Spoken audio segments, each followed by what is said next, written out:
Setelah berstatus tersangka dugaan pemerasan, Firly Bahuri didesak untuk segera mengundurkan diri atau penyidik segera melimpahkan berkas perkara Firly ke Kejaksaan agar bisa diberhentikan secara permanen. Untuk membahas lengkapnya telah bergabung bersama kami dari luar studio mantan Wakil Ketua KPK Saud Situmorang. Selamat sore Pak Saud. Selamat sore, salam dari Tulungagung. Baik, Pak Saud, setelah Firly menjadi tersangka, bagaimana sebetulnya nasib Firly sebagai pimpinan KPK? Apakah masih bisa dianggap sebagai pimpinan? Ya enggak dong, kita kan logika kita harus jalan lah, argumentasi kita, terus pada bagian lain juga kita harus juga memakai nalar kita ya. Karena kalau by definition untuk pasal 32 saja kan itu kan perbuatan tercela. Perbuatan tercela itu kan dia berhenti. Soal berhenti atau dihentikan atau kemudian bagaimana follow up-nya, boleh-boleh saja kita akan bicara debat ataupun solusinya seperti apa. Apakah itu segera dipercepat pelimpahannya, apakah kemudian kita segera mencari penggantinya sisa 10 besar yang kemarin, atau kemudian kita bikin pansel, atau kita kemudian bikin perpu dan seterusnya. Pokoknya aja 2-3 hari ke depan itu jangan dibiarkan ini menjadi kayak seperti debat-debat yang enggak menemukan titik terang di mana proses ini dengan cepat. Kita paham bahwa yang azas praduga tidak bersalah, hukum itu bukan dibangun berdasarkan dendam, kekuatan buktinya sudah cukup. Jadi tinggal kita sekarang mau berantas korupsi ini dengan efisien, efektif atau tidak. Kalau kita mau efisien, efektif, semua kita yang punya wewenang, yang punya kompetensi untuk ini harus bekerja. Oke, baik Pak Saud, tapi apabila kita lihat nih dari pernyataan, beberapa pernyataan dari Wakil Ketua KPK, misalnya dari Alexander Marwata mengatakan Firly Bahuri ini masih aktif menjadi pimpinan KPK, bekerja seperti biasa, mengikuti rapat di KPK. Kemudian tadi juga ada pertanyaan apakah KPK merasa kecolongan, dan kemudian jawabannya adalah KPK tidak merasa kecolongan karena KPK menganut asas praduga tak bersalah. Bagaimana Anda menilai pernyataan dari para pimpinan KPK lainnya ini, Pak Saud? Emang yang nyolong siapa? Ini bukan urusan kecolongan, ini urusan penegakan hukum.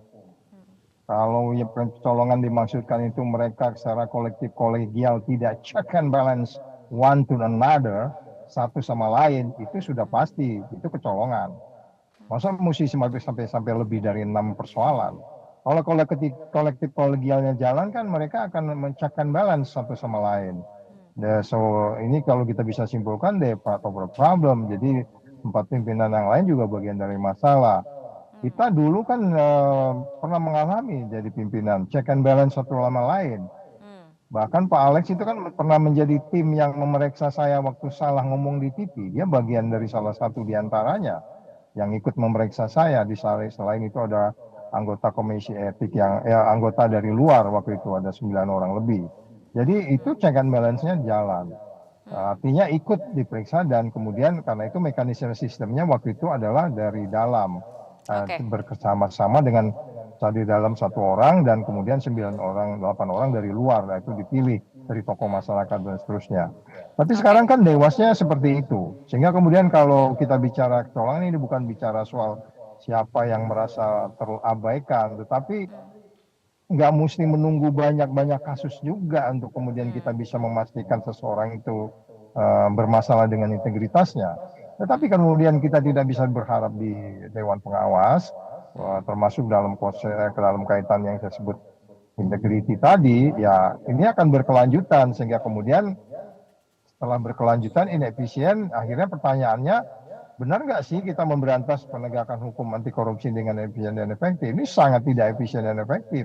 Kalau saja ini dilakukan sejak dari awal, tentu ini tidak akan berlaku seperti ini. Jadi kemudian setelah lama baru kemudian kita sangat berdarah-darah banget. Biasanya kita menggunakan pasal itu kepada para koruptor. Sekarang kita menggunakan pasal yang sama untuk pimpinan KPK. Ini kan tragedi sama sekali. Oke, Pak Saud, tapi apabila kita lihat dari respon pimpinan KPK sendiri terhadap kasus penetapan tersangka Ketua KPK Firly Bahuri ini, ada kesan pernyataan pimpinan KPK ini seperti saling melindungi temannya, begitu Pak Saud? Itulah yang saya bilang karena value di sana itu sudah berubah. Jalan satu-satunya kita tunggu aja pemerintahan baru, pemerintahan yang mendorong perubahan untuk kemudian kita segera benahin lagi KPK, kembalikan ke undang-undang dasarnya, undang-undang KPK-nya, undang-undang 19 yang sekarang ini sudah terbukti tidak mampu membuat KPK semakin berintegritas. Bahkan Oke. Dewasnya sendiri yang membuat peraturan yang mereka nggak melaksanakan peraturan yang mereka buat.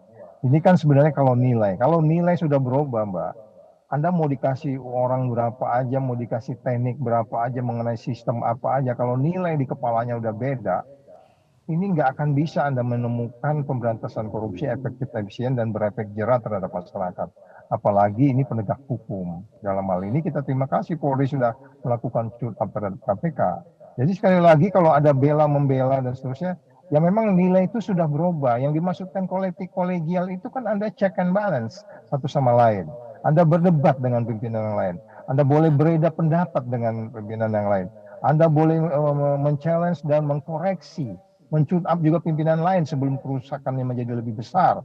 Tujuan kenapa pimpinan KPK itu 5 itu kan sebenarnya itu.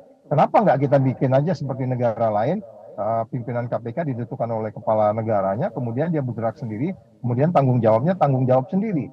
Kita sudah menemukan ini format hukum kita, bahwa pimpinannya 5 itu kan Oke. maksudnya supaya tidak berorkestras kemudian semuanya jadi membebek. Nggak begitu Oke. juga.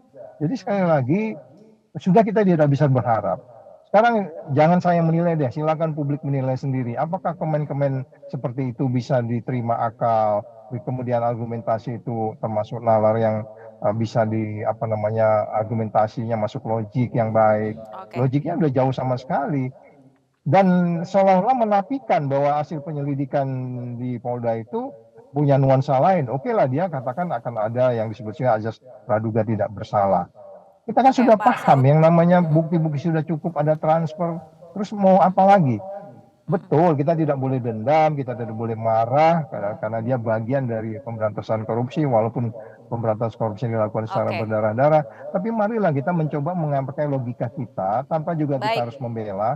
Minimal Pak Anda Saud. netral saja, udah cukup lah itu. Biarkan Polri bekerja untuk sebelah mempercepat proses ini. Kira-kira gitu, Oke, Mbak. baik. Baik Pak Saud, mengenai kinerja Polri sendiri, apabila kita lihat memang saat ini kan Firly masih menjabat sebagai Ketua KPK. Belum ada pernyataan mundur dari Firly Bahuri sendiri dan juga belum ada kepres dari Presiden untuk pemberhentian sementara. Sementara statusnya Firly Bahuri sudah menjadi tersangka. Apakah kemudian polisi memang harus segera melakukan langkah lanjutan seperti penangkapan yang diikuti dengan penahanan, mengingat saat ini Firly masih aktif sebagai Ketua KPK, Pak Saud?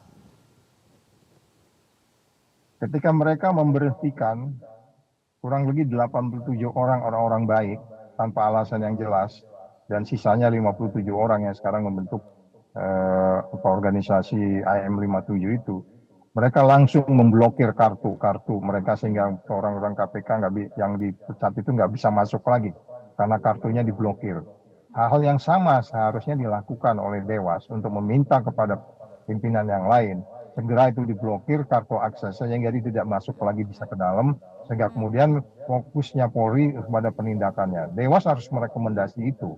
Jadi ada banyak cara yang sifatnya teknikal, strategik, maupun teknis yang memungkinkan kepastian di masyarakat bahwa apa yang dilakukan oleh Polri dalam hal ini menentukan yang bersangkutan tersangka, as a matter of time dia maju ke meja pengadilan.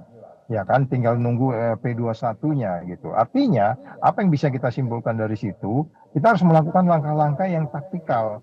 Dari Baik. langkah-langkah itu kemudian kita bisa menyimpulkan bahwa sebenarnya ada sesuatu yang harus diperbaiki. Sehingga jangan Oke, menimbulkan ketidakpastian baru. Ini kan baik. sepertinya ada seperti pembenaran-pembenaran yang memungkinkan kita jadi tanda tanya. Kenapa nggak Baik. segera saja dilakukan upaya? Apa memang kita masih mempertanyakan status itu? Karena kalau kita Oke. kembali ke pasal 32-nya Undang-Undang KPK ini perbuatan tercela. Perbuatan Baik, Pak tercela Saud. itu Anda berhenti. Kan begitu. Oke, baik Pak Saud, kita tunggu saja bagaimana perkembangan pasca penetapan Firly Bahuri sebagai tersangka, bagaimana kemudian ke depannya mengenai statusnya sebagai pimpinan KPK dan bagaimana kemudian langkah Polri selanjutnya mengenai penangkapan dan juga penahanan. Terima kasih Pak Saud Situmorang telah berbincang bersama kami sore hari ini. Jelajahi cara baru mendapatkan informasi. Download Metro TV Extend sekarang.